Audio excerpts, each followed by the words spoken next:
This is my tutorial for the finger sequencer on the OP-1. I wanted to make it because this sequencer is super cool, but I never use it. So, the big deal with the finger sequencer is that you have several methods of jockeying two separate sequences, represented by these dudes. All the white keys can hold their own sequences, so if you take the time to write a sequence for all of them, you have a lot of material at your fingertips. The blue knob scrubs through every step of your sequence.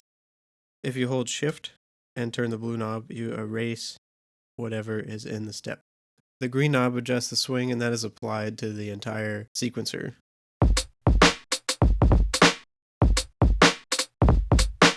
The white knob adds or subtracts steps to each sequence. You can have up to 32 and as few as 1. This is a very cool feature to me because all the sequences can be different lengths if you want them to be, and I think that's really fun.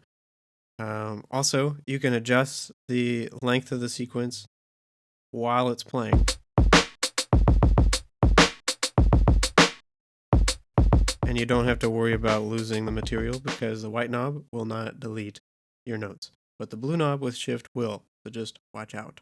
The orange knob toggles your hold function, which lets the sequence run after you let go of the key, and it'll keep running until you hit it again. When you hold Shift and turn the orange knob, you can select different modes. The three different modes are Replace, Join, and Fill in.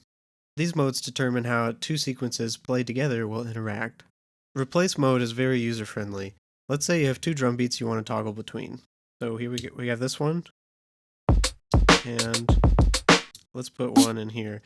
You can enter notes the same way that you would with the endless sequencer by holding Shift and playing notes, and then using the arrows to skip steps.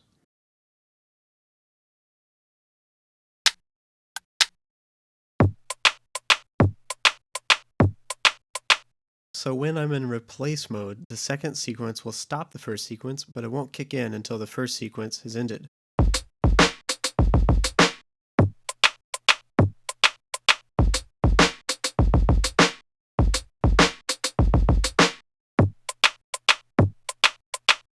This is a foolproof way to keep the beat steady without any jumps or skips. Join mode lets you play two sequences at the same time.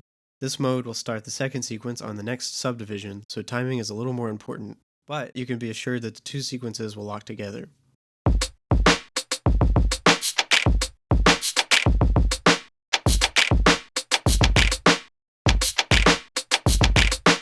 There are many happy accidents to be had here because you have the power to start sequences at different times. Fill mode will replace the first sequence with the second, but it will do so on the next available step. The first sequence will pause where it is and continue from where you left off when you go back to the first sequence.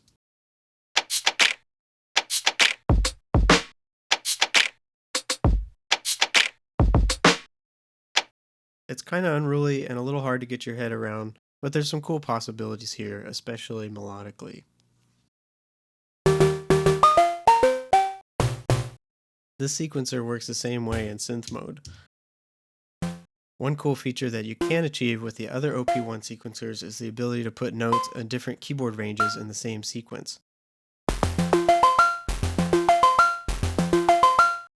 You can also put two notes on the same step. I guess it's only two because the little guy only has two hands, but you have two guys, so you can do 4 notes.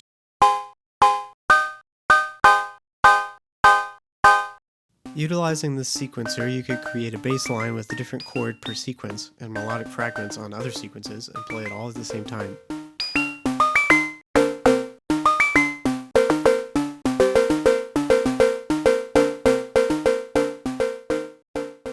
In drum mode, you could make a very sophisticated sequence by dropping variations and permutations in on the fly.